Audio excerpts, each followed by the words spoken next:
nangyayari sa taas. So hindi ko na lang din banggitin yung mga pangalan kasi nag-request din yung mga patients na huwag banggitin yung mga pangalan nila. So ang isang patient, may clearance na siya. Ang decision niya is umuwi muna sa kaibigan niya. Natatakot siya umuwi sa sarili niyang bahay. So ang decision niya, pag discharge niya dito, ay pupunta siya sa kaibigan niya. Doon muna siya titira. And then yung isang patient, waiting siya for discharge.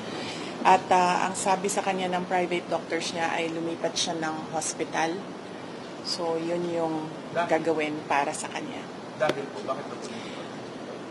Well, hindi niya nasabi sa akin. Ang nasabi lang niya sa akin ay yun yung gusto ng private doctors niya na lumipat siya ng another hospital. So yun din yung gagawin niya kasi right now, yun lang din yung pinagkakatiwalaan niya, yung mga doktor. Tonight po siya lilipat. Nag-aantay siya ng kanyang discharge and clearance. Yung contempt order kay Atty. Zalaika Lopez, dapat po matatapos yung today. Ano pong balita? Na-extend po ba or hindi na nag-lapse na? Malamang siguro wala na yon kasi nag-aantay na lang yung lawyer dito sa taas ng clearance from all the offices concerned. So, likely baka considered as nag-lapse na yon. But ang gusto lang talaga ng lawyer is merong document na nagsasabi na cleared na siya. Ma'am, if we may limited your reaction sa nabanggit ko ni President Marcos, ang sinabi niya, ma'am, kinonfirm niya po yung pumalit na text message na nakalagay na in the larger scheme of things, Sara is an unimportant, so please do not file impeachment complaints, whether immediate or Yes, oo. Hindi naman ako mag-comment sa mga remarks ni President Marcos. But sorry, may nakalimutan ako na update sa taas. Gustong ipaabot nung dalawang patients ang pagpapasalamat niya sa inyo, sa media, kasi binantayan niyo daw sila at hindi niyo sila iniwanan. And gusto din nilang magpasalamat sa mga doctors and lahat ng healthcare professionals na tumulong sa kanila. And of course, sa mga lawyers din na nag-assist sa kanila all throughout the crisis. So, isa din yon sa mga message nila galing sa taas. Salamat daw sa inyong lahat. At dahil daw may clearance na, pwede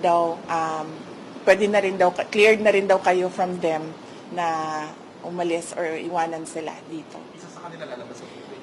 Sure. Ang isa, nakaalis na. Oo, nakaalis na yung isa. Ang isa na lang yung nag-aantay ng Possible clearance. din po lumabas today.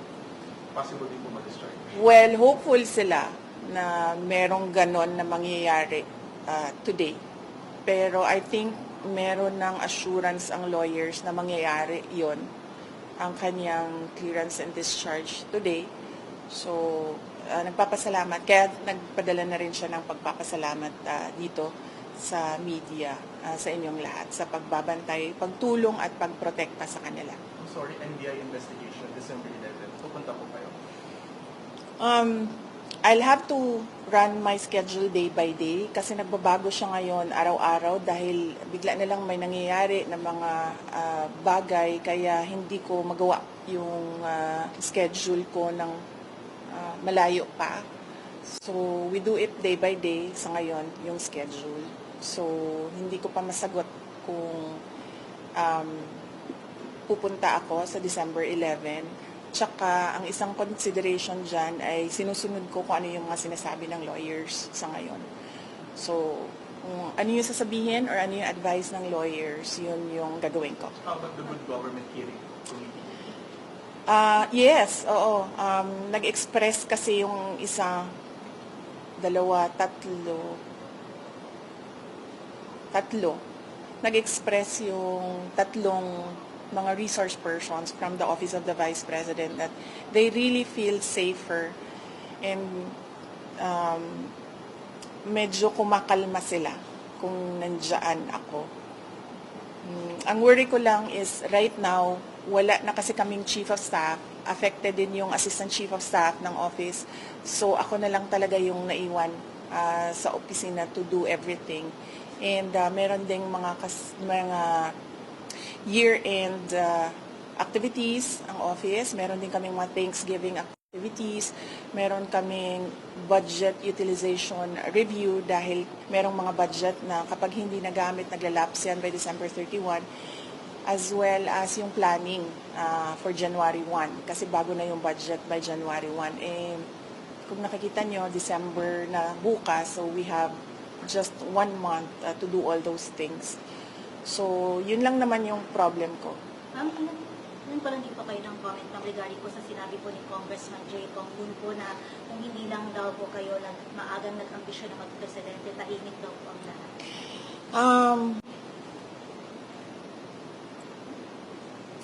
Unang-una, the presidency of 2022 was mine already. Nanalo na ako sa surveys, lahat ng tao solid na, united na for my candidacy. Pero I gave it away because I felt I had to do some other things other than being President of the Republic of the Philippines. Pangalawa, hindi ako yung nagsabi sa kanila na magbukas sila ng investigation or inquiry in aid of legislation that is more like a political persecution and harassment of OVP personnel. So, wag nila akong i-gaslight into saying na ako ang dahilan ng kaguluhan na ito. Ang kaguluhan na ito ay nagsimula sa sa terrorism nila, sa harassment nila, sa threats nila sa mga personnel ng Office of the Vice President. Ma'am, clarification lang po, nag-resign na po ba si Atty. Zulay? Hindi pa siya nag-resign, pero nagsabi siya na mag-i-indefinite leave na siya. So, once ma-cleared siya dito, she will file an indefinite leave from the Office of the Vice President. Ang sabi ng Presidente, never say never kung mag-reconcile kayong dalawa. Will not comment on the remarks of President Marcos sa ngayon. Thank you. Message Thank na you. lang sa mga supporters sa EDSA Shrine. Yes, oo. Well, nagpapasalamat din kami sa mga supporters namin sa EDSA Shrine.